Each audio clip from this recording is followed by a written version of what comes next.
Can everybody hear me? Can you guys hear me? Yes, got it? Yes, okay. Jen, can hear you. All right, thank you. We're just gonna give everybody just like one more minute to keep coming in. Everybody's starting to come in now. Everything is being recorded, just so everybody knows up front. I think you should have just got a notification because I just turned it on. But did you get that notification? Yes, we did. Okay. Yep, we did. All right. Does it look like we still have a bunch coming in or not so much? It's hard to say. We just had 25, now we have 29, so it does look like a couple. Oh, and look at you. I don't even know how to. Maybe one more minute. Yep, 31. Yeah, let's give it a minute.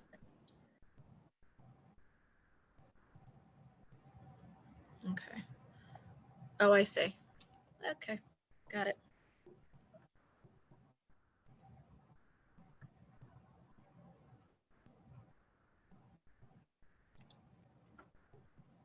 All right, so for the sake of time, we're just gonna get started.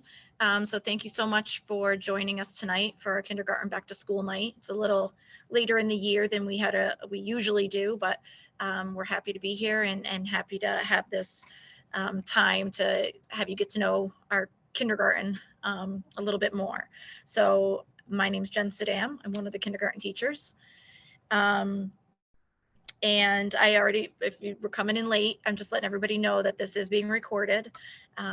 We will be posting it on the district website, and we also will be sending out the slideshow. So just in case there's any technology issues, don't worry, we'll send everything out to you and make sure you get all the information.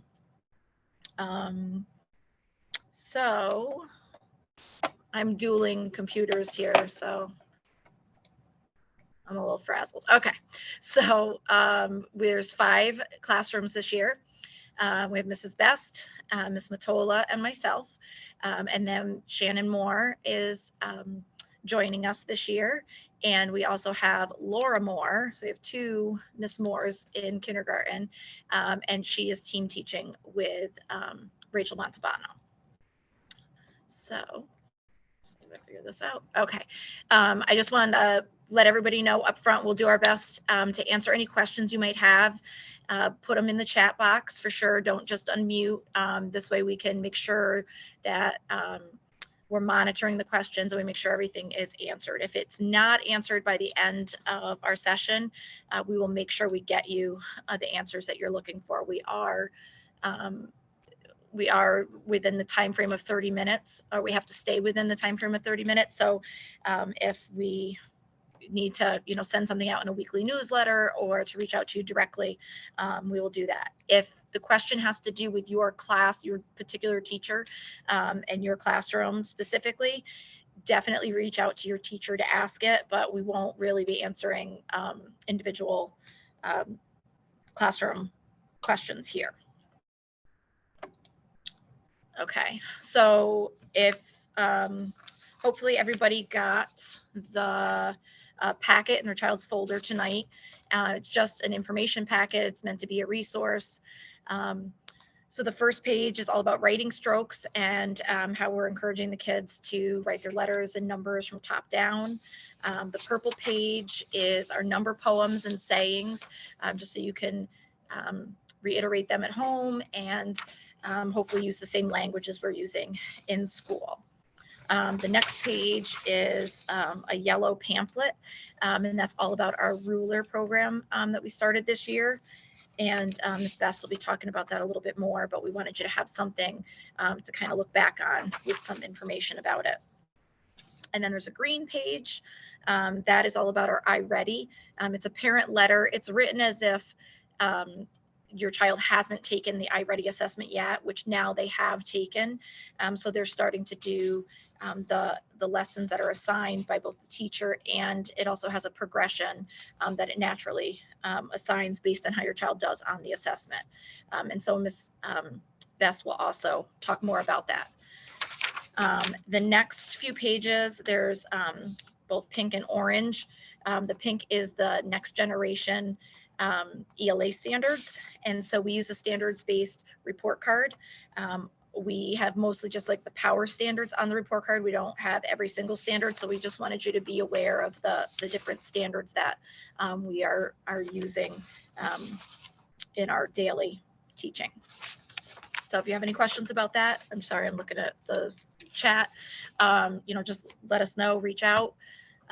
We also will be having our parent-teacher conferences soon. So if you had any specific questions about that, we could answer it at that time as well. Okay, so just one more thing.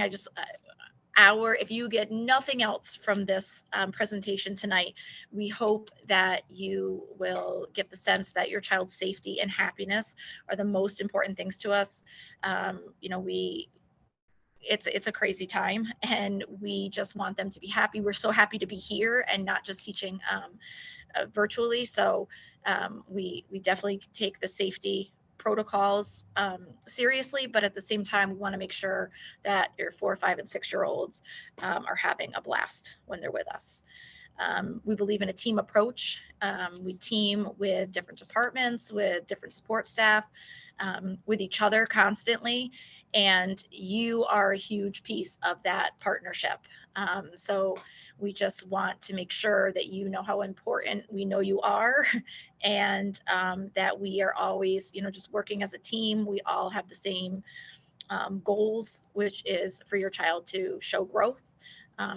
So hopefully you'll get that sense from our presentation.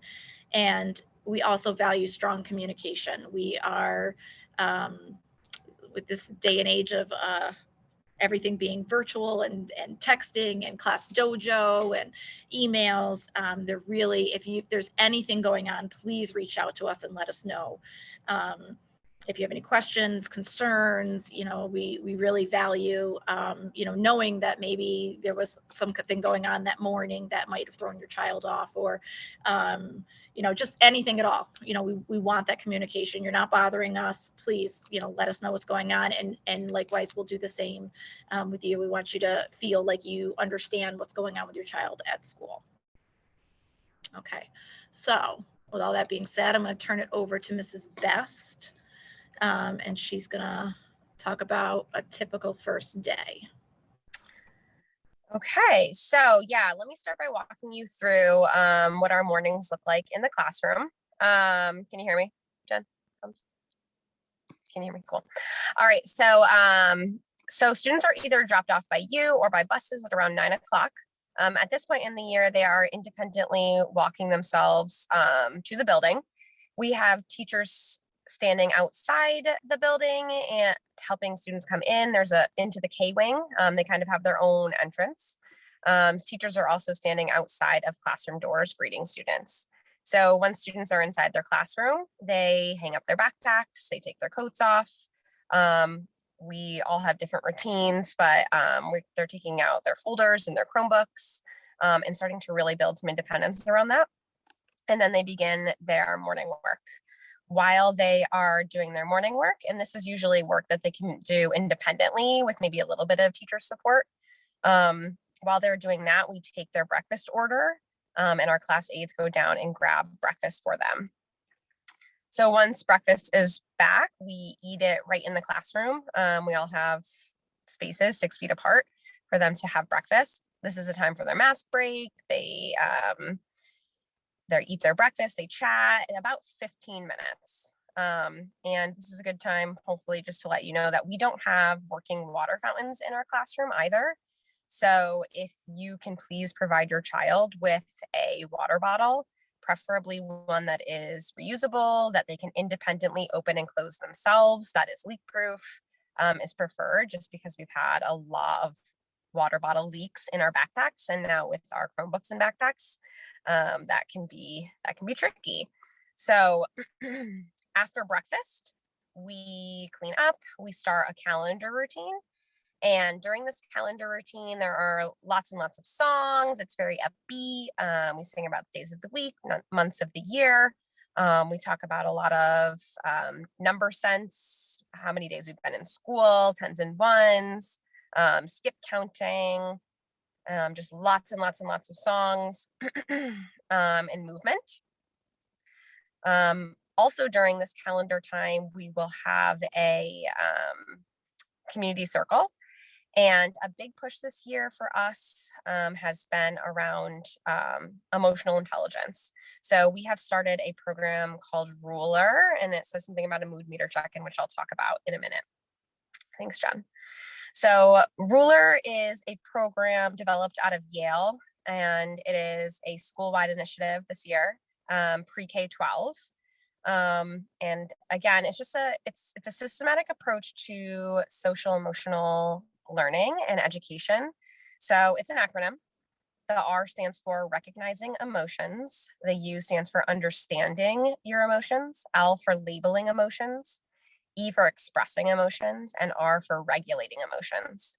So this year, the big goal is for us to help our kids understand that they have emotions, that all of their emotions are valid, and to help them label their emotions. So first and foremost, we have to help them build vocabulary around emotions. So over here on the right, you see our mood meter. That's just an example of a mood meter. It kind of helps kids pair a color to a feeling word and kind of plot where they're feeling emotionally on a map. And it kind of just helps them really understand like where their energy level is at, how they're feeling. And this can help us go on to give them tools to regulate those emotions and express them appropriately. So that is really the big goal for us this year. We talk about emotions a lot. We are reading tons and tons of books around emotions, talking about each other's feelings, and how that helps us make decisions around what to do next. And something to really help them understand is that like emotions are okay. It's good. We all have emotions. They are valid. They are real. We have them. And so that we can move forward and learn how we want to feel. So that is a little bit about Ruler, but you're probably going to hear a lot about it over the next few years. Jen, next slide. So I will hand you over to Miss Matola. Hello. A big component of our day is skills, and it's part of our ELA block. And during this part of the day, we focus a lot of our attention on phonemic awareness, which is the sounds and the letters that they make. We also focus a lot of time on the letters, knowing if the uppercase letters and the lowercase letters, and knowing the sounds that they make. We also spend a lot of time during this part of our ELA block with writing as well. During writing, we practice the letter formations. We focus a lot on lowercase letters in the beginning of the school year. And throughout skills, we focus on all of these different things. And I think that's kind of what we do for skills. Jen, next. Another big part of our day is math. During our math block, we use the iReady for our pacing guide. We do lots of standard-based learning during math, and we use lots of differentiated math centers that are based on your child's needs and what they're currently working towards mastering their goals. We also try very hard to put manipulatives in their hands and using math stories to really help them make those math connections. We do work mats.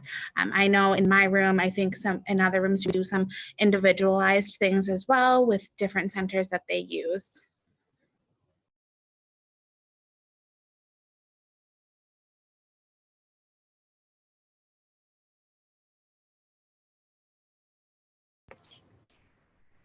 All right, so for lunch, got it. We eat lunch in our classroom.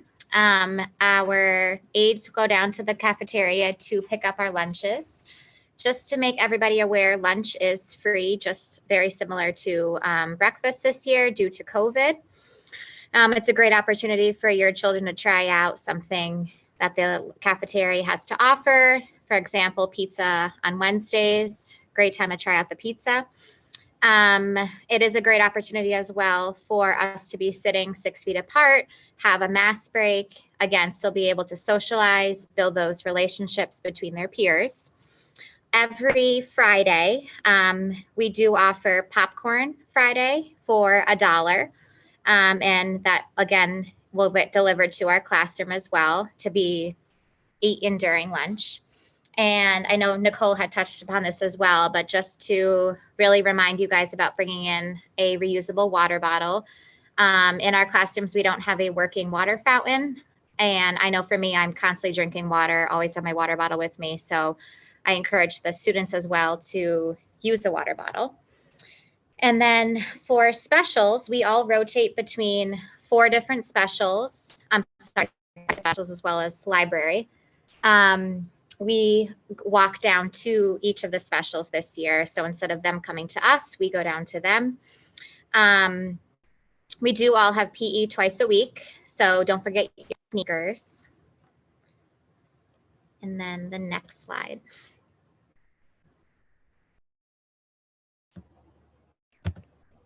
Hello, I'm Mrs. Montalbano. I'm going to talk to you about our listening and learning curriculum. During listening and learning, we offer rich, age-appropriate literature that not only teaches new vocabulary, but also we incorporate listening comprehension and science and social studies curriculum within our lessons. Within these lessons and listening to these rich stories, we tie in social and behavioral goals, character education, and growth mindset. It is our goal throughout the year that we're teaching your child not what they can't do, but what they can learn to do. Next slide, please. And another major component of our day are our workstations and centers. This is where students have an opportunity to work in small groups where they might be assigned lessons on their Chromebooks, crafts and writing projects, independent practice with a partner, where they have an opportunity to maybe teach a peer or learn from a peer. And of course, all of this group work is differentiated and it's targeted skills that your child needs to learn or may need help with or enrichment opportunities. Next slide. Hi, I'm Miss Moore. Next up, we are going to talk a little bit about recess. We like to get the kids outside as much as possible. We usually play with bubbles, chalk, hula hoops, jump rope. Recently, we've also had the playground open up, so we have all been able to go out there as a K squad. So the whole kindergarten team meets us out there. We have our aides helping us. The playground is going to be closed coming this winter. So as soon as snow hits, I'm assuming end of November, let's hope not, maybe December, we'll have to switch to sidewalk or outside, out back. With weather permitting, we might have to be inside also, where we'll be playing with various manipulatives inside, small group, whole group, what have you. For snack, oops, sorry, Jen, if you could go back. I guess it doesn't matter. But as we move on to snack, we want to try to encourage the kids to bring in 1 to 2 healthy snacks. We understand just throw whatever you can in the morning in their lunch bags. I know our class has a lot of great eaters, but if you can, like Nicole said, pack a water bottle and healthy snack. And yeah, I think that's it. And then moving on to parent pickup. This has changed recently to begin at 3:10 to help the parent pickup kind of go a little smoother at the end of the day. While we have the aides sit outside in the hallway with the kids who are pickups, the bus kids start around 3:20 and teachers bring the kids out for them to line up for the buses then. If you do have any changes on school dismissal manager, teachers do not have access to school dismissal manager, only the office does. So please make any changes to school dismissal by 2 p.m. And if you need to make any changes after that, just call Barb Simo in the office. Okay, thanks, Jen. Great. So unfortunately, we've already gotten to know our virtual schedule a little bit. And we're hoping that it doesn't happen again. But if it does, we do have a schedule to start us off. We broke it up as a Monday, Wednesday, Friday, and a Tuesday, Thursday in order to leave some time for some group work. But it will all depend on if we do go virtual again.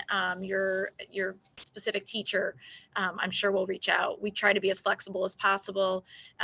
There was a case where my class went virtual for a week, and we changed the schedule a little bit just to help out some of the parents who were also trying to bring kids to school.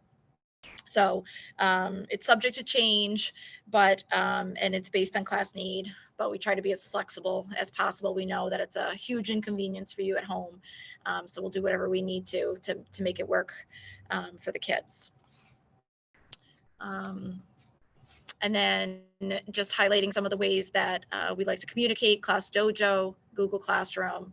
Hopefully you're checking your child's folders every night and cleaning out the stuff that can stay home. We have a section for their homework, weekly newsletters, emails, phone calls, and most other information can be found on the district website. And Ms. Best is going to talk to you a little bit about assessments now. Okay, so all the assessments that we give our students drive our instruction. We give them formal assessments 4 times a year, and we're actually kind of in the middle of doing assessments right now so that all of our data is up to date for report cards and for conferences. So our report card is standards-based, and Jen talked about that a little bit already. And conferences are actually just coming up in a few weeks. They will be virtual this year again. But if you have any questions about report cards, we will be sending them home the day before conferences. So you have a chance to look them over and kind of come up with any questions that you might have. So you can ask us individually during conferences. We also have a lot of other ongoing assessments that target our instruction throughout the year. Our math assessments are, again, standards-based. They are very hands-on. They are done individually, one-on-one with teachers, so that we can get a really good feel for just how students are problem solving, to help us guide our guided reading groups, guided math groups, and anything else that we want to teach. Again, with our small class sizes, it's really, really nice to be able to differentiate for your kids. We have also given the iReady diagnostic reading and math assessments. Those tests are formative and are read to students. We do take them with a grain of salt, though, knowing that our students, this might be their very first time ever taking a test online. They can be a little lengthy, although it does pause to play games in the midst of questions, which is great. But, you know, they're still working on using a trackpad. They're still working on using a touch screen. So we do use lots of other data to understand what our kids know and what they still need to learn. So before conferences too, you will have a chance to access report cards and attendance through School Tool. And if you need any help setting that up, you can email Barb Simo, and there's her email address right there. Next slide. Okay, so homework is going to change a little bit as the year goes on. We started off with daily choice boards, which might still be happening in your classroom. They're a really great way to give you and your child a choice on things to work on at home based on the skills that they still need practice with. So we also are going to change into eventually weekly choice boards, which again, still have choices. They're very centered around reading routines, building a reading routine as well. And we ask that you do develop that daily reading routine with your child. As the year progresses, we will be sending home read every day books or read books that your child will be able to pick from in the classroom. They'll bring it back every day. They'll pick a new one for the next day. And that's another good reading resource for independent reading at home. Also, as the year goes on, we'll be sending home high frequency word cards. High frequency words are words that your child will see over and over and over again, that they will no longer need to sound out, that they will just know and memorize. And those words will be put in the back of your child's folder. I know that in my class right now, the back of your child's folder has letter cards in it, maybe some CBC words to practice, maybe some number cards, and those are all good resources to use for homework as well. And if you have any questions about homework, definitely feel free to reach out to your child's teacher. Next, I'll hand it over to Ms. Matola. At a grade level, we have some different supplemental reading materials that we use. Something that we use a lot in our classrooms are the Scholastic Let's Find Out magazines. We get paper copies in the room that I know for in our room, we do them quite frequently, and they have nice activities and information and things. Like I know this week we have a Veterans Day one, so it pertains to what's going on around us. And they are paper copies, but if we were to ever go virtual, they are like we can access them digitally as well. So that's very nice. We also, I know my classes used Epic a lot when we were virtual back in September. It's another great resource. Lots of books. Books can be read to the students. If they're ready to read the books, they can pick books themselves. Book orders with Scholastic. I know my class has been having a difficult time with them. They are really short-staffed and everything is on back order with them. So as a grade level, we've decided we're not going to do them monthly. We might do them every month, kind of depending on how Scholastic is working the book boxes. I know it's very back ordered. And then as Mrs. Best was talking about, we have read books. So every day the kids can come in and pick a new read book out of our bins, and it's at their independent reading level. So every day that they would get a new book to read at home at night. Next slide, please. And then it's Mrs. Montalbano. Hello again. This is a list of our related services. What this means is if you ever hear these words from your child of names or titles of individuals that they might be working with, or teachers refer to these individuals, this is just what it means, what their titles mean. So our occupational therapist, Rachel Cutter, works on handwriting, pencil grasp, cutting, and sensory processing. Our speech and language therapists, Tina Grawley and Kirsten Held, work on speech clarity, grammar skills, comprehension of spoken information, and social skills. And our physical therapist, Teresa Belli, works on coordination, balance, postural control, and physical endurance. If you have any concerns in these areas for your child, please let your classroom teacher know, and they can get in touch with any of these service providers. Due to COVID precautions, however, IEP students or students with IEPs have primarily been scheduled thus far. Next slide. And as far as that social emotional piece and the well-being of all of our children, we have some staff members available for student support. Our guidance counselor, Jack Hogan, our social worker, Christine Bornt, and our psychologist, Elisa Grosser. Again, if you have any concerns for your child, please don't hesitate to reach out to your classroom teacher.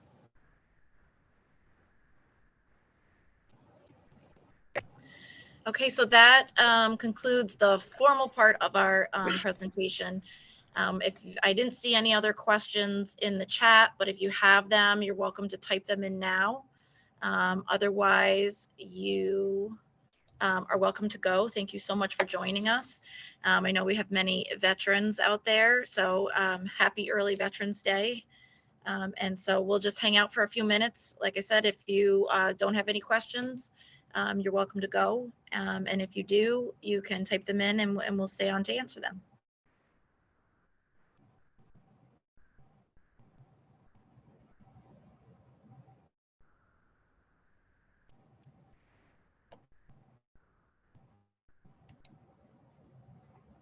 Oops, what'd I do? There we go.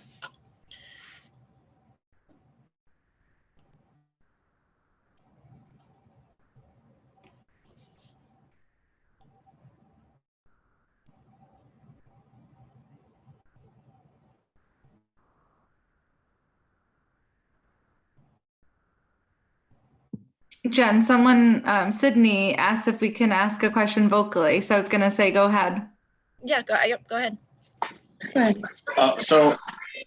It's not so much like an attack, I guess. It's more along the lines that I like all the resources we have for the children, specifically like the Red Book idea. I actually like that a lot. I don't understand why.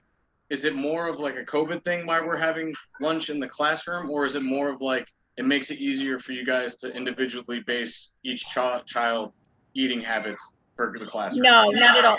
No, it's completely COVID based. The children Okay. have to be 6 feet apart in order to take their masks off. And we don't have that kind of space in the cafeteria. So that's why they're in the classrooms to eat lunch.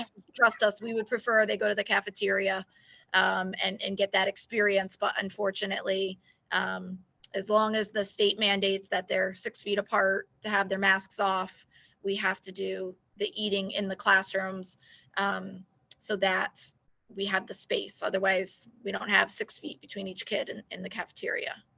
Does that make sense? Yes.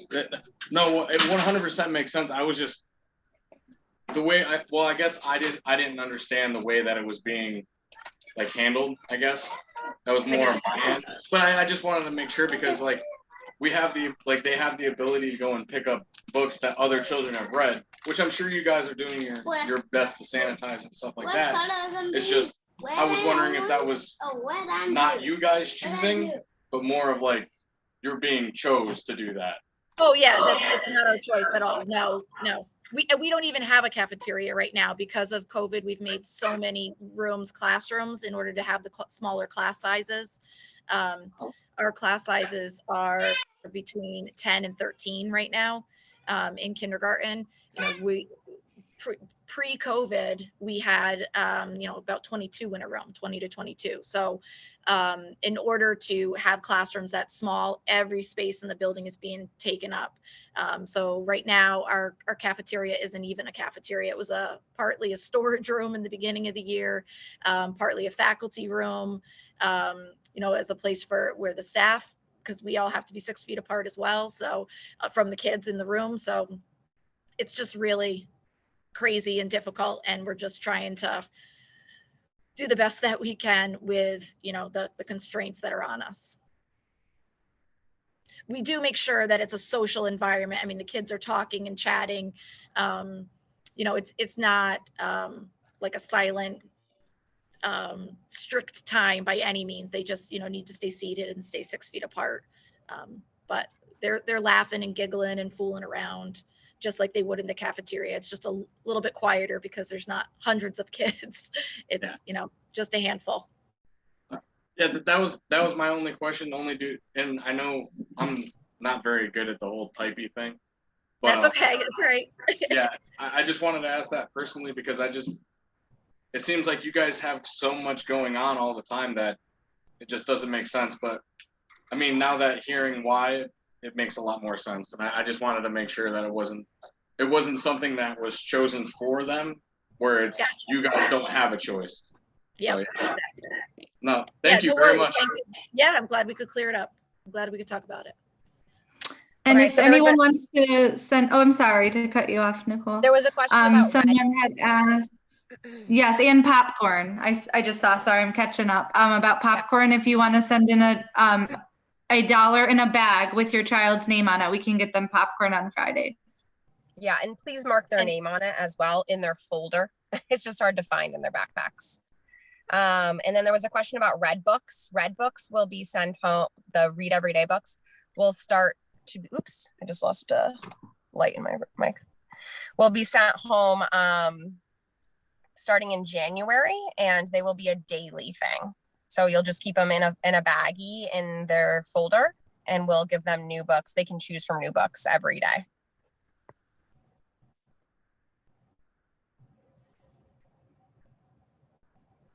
I don't know what the popcorn butter is made out of. You'll have to, that's a question for admin. I assume it's just regular butter. But if you want to call the office, they might be able to provide you with an ingredient list. I have had to look into this in the past. Mrs. Van Ryswick and Barb Simo are familiar with the ingredient list. So yes, the office can answer that question. Wonderful.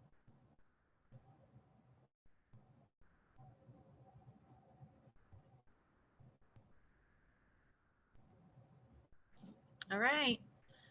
And thank you, Carly. That was nice of you. I just wanted to say hi too. I saw we had a lot of thank yous. So we appreciate all of you, all that you guys do. All right. Well, everybody have a good night. Thank you so much. Thank you so much. Have a great night, everyone. Thank you. Good night. Thank you. Have a good night. Thank you. Thanks, guys. Have a great night. Thanks for everything.